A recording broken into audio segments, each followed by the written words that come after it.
Hello everyone. ভাইয়া তোমরা যারা এই বছর অ্যাডমিশন টেস্টে অংশগ্রহণ করতে যাচ্ছ, তোমাদের অনেকেরই টেনশনের একটা ব্যাপার হচ্ছে, এতগুলো জায়গাতে আমাকে অ্যাডমিশন টেস্ট দিতে হবে। সবগুলোর জন্য কি আলাদা, আলাদা স্ট্র্যাটেজি, আলাদা সিলেবাস বা এরকম কিছু কিনা? তুমি কি ভয় পাচ্ছ যে তোমার মনে হচ্ছে যে এতগুলো অ্যাডমিশন টেস্টের প্রেশার তুমি নিতে পারবা না?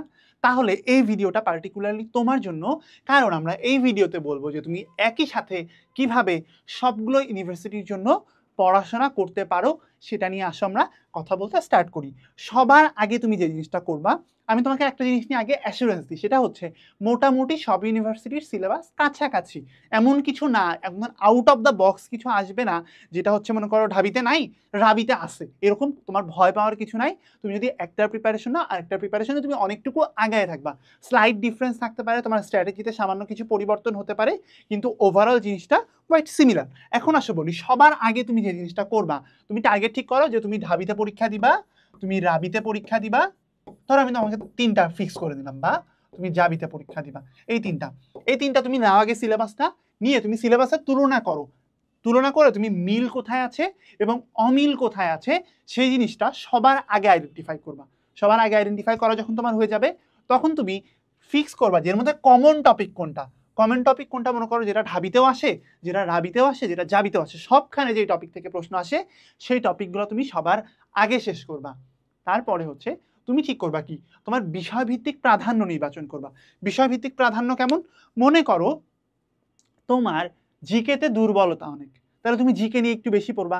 বা মনে করো তুমি এমন একটা জায়গাতে পরীক্ষা দিবা যে জায়গাতে ইংরেজিতে বেশি প্রশ্ন আসবে, তাহলে তুমি ইংরেজিতে তোমাকে একটু বেশি সময় দিতে হবে। এই ধরনের স্ট্র্যাটেজিগুলো ফলো করতে হবে তোমাকে একই সাথে, যদি তুমি সবগুলো ইউনিভার্সিটির প্রিপারেশন নিতে চাও। আমি একটা জিনিস বলি, তোমাদের যাদের টার্গেট হচ্ছে ঢাবি, তাদের জন্য সবচেয়ে ইম্পর্টেন্ট জিনিস হচ্ছে তুমি ইংলিশের উপর একটু বেশি ফোকাস দিও। কারণ রিসেন্ট বছরগুলোতে কিন্তু দেখা গিয়েছে যে ঢাবির অ্যাডমিশন টেস্টে ইংলিশের অবস্থা কিন্তু খুবই খারাপ। তাই বিষয়ভিত্তিক প্রাধান্য ঠিক করার জন্য আমি বলবো ইংলিশের উপর একটু বেশি ফোকাস হও। এখন তুমি আমাকে ভাইয়া বলবা যে ভাইয়া আমার ইংলিশ হচ্ছে ওকে, আমি ইংলিশটা মোটামুটি পারি, আমার ইংলিশে খারাপ করার সম্ভাবনা কম। এখন তোমার টার্গেট হচ্ছে পজিশন আগায় নেওয়া, শুরুর দিকে চলে আসা।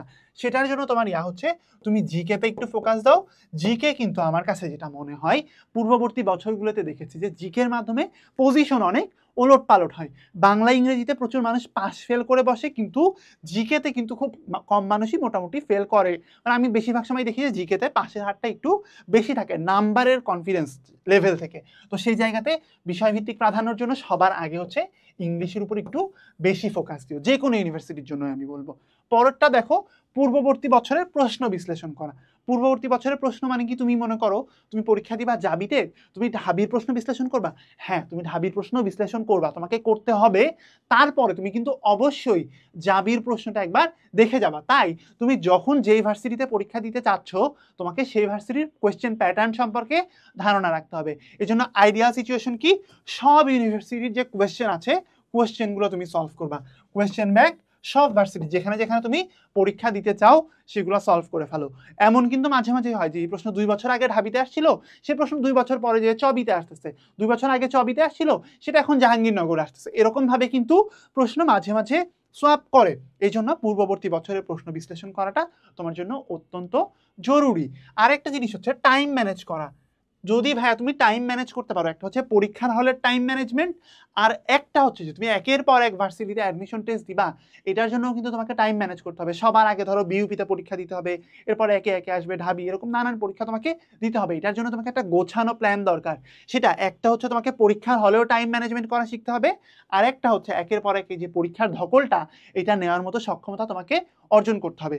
এই যে পরীক্ষার হলে টাইম ম্যানেজমেন্ট এবং ওভারঅল পুরো পিরিয়ড জুড়ে 2 মাস 3 মাস ধরে এই টাইম ম্যানেজমেন্টটা দুইটাই যদি তুমি আমাদের কাছ থেকে শিখতে চাও, তুমি কিন্তু চাইলে এনরোল করতে পারো আমাদের Hulk Spark B unit admission course 2025-এ। এখানে তুমি পাচ্ছ 100টারও বেশি অ্যাডমিশন ক্লাস, 40টার বেশি একাডেমিক ক্লাস। ইংরেজিতে প্রত্যেকটা লেসনের উপর, টেক্সট বুকের উপরে কিন্তু স্পেশাল ক্লাস থাকছে। এর বাইরে বাংলা এবং ইংরেজির জন্য রাইটিং ক্লাস আছে। তুমি জিকের জন্য পাচ্ছ বিষয়ভিত্তিক এবং সাম্প্রতিক দুইটার জন্যই ক্লাস। এর বাইরে আমরা সাপ্তাহিক লাইভ ক্লাস নিচ্ছি, ফ্রি ডাউট সলভিং ক্লাস থাকছে। এছাড়াও শর্ট ট্রিক্স এবং নোট পাচ্ছ আমাদের সাথে, পরীক্ষা দেওয়ার সুযোগ পাচ্ছ বিষয়ভিত্তিক, এবং আমরা কিন্তু তোমাদেরকে প্রোভাইড করছি আমাদের বিআর ডি ইউনিট অ্যানালাইসিস মেগাবুকের ইবুক ভার্সনটা। মাত্র 2990 টাকায় তুমি এখানে এনরোল করে তোমার পুরো অ্যাডমিশন জার্নিটা আমাদের সাথে কন্টিনিউ করতে পারো। আসো আমরা এই জায়গাটা আরেকবার কন্টিনিউ করি। রিভিশনের জন্য তোমাকে শিডিউল বানাইতে হবে। তুমি কিন্তু কিছুদিন পর পর এক এক জায়গায় পরীক্ষা দিবা, তোমার যে জিনিস পড়া হয়ে গেছে সেটা কিন্তু তুমি ভুলে যেতে পারো। এই জন্য তোমাকে করতে হবে যে তুমি যখন পরেরটা পরীক্ষা দিতে যাচ্ছ, ঢাবিতে দিয়ে ফেলছো, এখন তুমি জাবিতে দিতে যাবা, তখন তোমাকে কি করতে হবে, তোমাকে একটা রিভিশন দিতে হবে। এই রিভিশনের জন্য তুমি একটা লং টার্ম শিডিউল বানাও।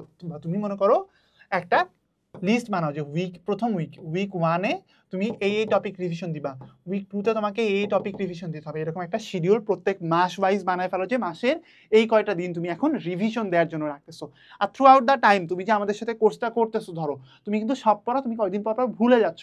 এই জন্য তুমি চাইলে করতে পারো যে তুমি আমাদের ক্লাসটায় আরেকবার 2x স্পিডে দেখে ফেললা, বা তুমি যে ক্লাস করতে করতে নোট করতেছো বা আমরা যেটা প্রোভাইড করতেছি সেই জিনিসটা তুমি অল্প সময়ের মধ্যে একটু দেখে রিভিশন দিয়ে ফেললা। এই জিনিসটা তোমার জন্য অনেক সুবিধাজনক হবে যদি তুমি সবগুলো ভার্সিটিতে অ্যাডমিশন টেস্ট দেওয়ার সাহস করতে চাও। পরেরটা দেখো, প্র্যাকটিস টেস্ট মিশ্রভাবে দেওয়া। মিশ্রভাবে দেওয়া মানে কি, তুমি টানা এক টপিকের উপরে টেস্ট দিতে থাকবা না। কেমন, তুমি আজকে মনে করো বাংলার উপরে দিলা, কালকেও বাংলা, পরশু বাংলা, ভাবলা যে বাংলা শেষ করে তারপরে ইংরেজি ধরবা, না, তুমি বাংলা এবং ইংরেজি মিক্স করে টেস্ট দিবা। কারণ পরীক্ষার ফরম্যাট কিন্তু তোমার বাংলা থেকে, ইংরেজি থেকে, জিকে থেকে সবখান থেকেই প্রশ্ন আসবে। তাই তোমাকে একটু পর পর সুইচ করতে হবে। কিন্তু তুমি অর্ধেক পড়ে তারপর তোমাকে আরেকটা জায়গাতে যেতে হচ্ছে। এই সুইচ করার মেন্টালিটি যদি তুমি তৈরি করতে চাও, তোমাকে কিন্তু এই মিশ্রভাবে টেস্টগুলো দিতে হবে। এই মিশ্রভাবে কথাটা লেখার আরও একটা মানে আছে। তুমি আজকেও ঢাবির অ্যাডমিশন, মানে আজকেও ঢাবির মক টেস্ট দিচ্ছ, কালকেও ঢাবির, পরশুও ঢাবির। তুমি একটা কাজ করো না ভাইয়া, আজকে ঢাবির দিচ্ছ, কালকে রাবিরটা দাও, পরশু দিন জাবিরটা দেখো। এরকমভাবে ওলট পালট করে করে দেখো, যাতে তোমার প্রিপারেশনটা অনেক বেশি স্ট্রং থাকে। এই জন্য মিশ্রভাবে পরীক্ষা দেওয়াটা অনেক বেশি ইম্পর্টেন্ট। বেসিক স্ট্রং করো ভাইয়া। অ্যাডমিশন জিনিসটা হচ্ছে বেসিক। আর অ্যাডমিশন, এই কথাটা আমি সবসময় বলি, অ্যাডমিশন মিনস হচ্ছে ডিটেল। তোমাকে সবকিছু একদম ডিটেলে জানতে হবে। তুমি একদম ভাষা নলেজ নিয়ে তুমি হয়তো তোমার একাডেমিকটা পার করে ফেলতে পারো, কিন্তু অ্যাডমিশনের জন্য কিন্তু তোমাকে অনেক কিছু ডিটেলে জানতে হবে। এবং এই ডিটেলটা ভালো মতো বোঝার জন্য তোমার বেসিক অনেক ক্লিয়ার থাকতে হবে। এবং আমাদের এই পুরো কোর্স জুড়ে প্রত্যেকটা টপিকের একদম বেসিক জিরো থেকে তোমাকে একদম হিরো বানিয়ে দেওয়া হবে। এরকমভাবে আমরা কোর্সটা ডিজাইন করেছি। এবং তুমি যদি নিজেও যে টপিকগুলো পড়বা, ইভেন যদি তুমি আমাদের কোর্সে পারচেস নাও করো, তখনও তুমি যেটা পড়বা সেটার বেসিকটা অত্যন্ত ক্লিয়ার হয়ে নাও। এবং বেসিক ক্লিয়ার করার জন্য আমরা কিন্তু আছি, আমরা সর্বাত্মক চেষ্টা করছি তোমাদের যাতে বেসিকে কোনো ধরনের ঘাটতি না থাকে। তারপরে কথা হচ্ছে ডিজিটাল রিসোর্সের ঠিকমতো ব্যবহার করা।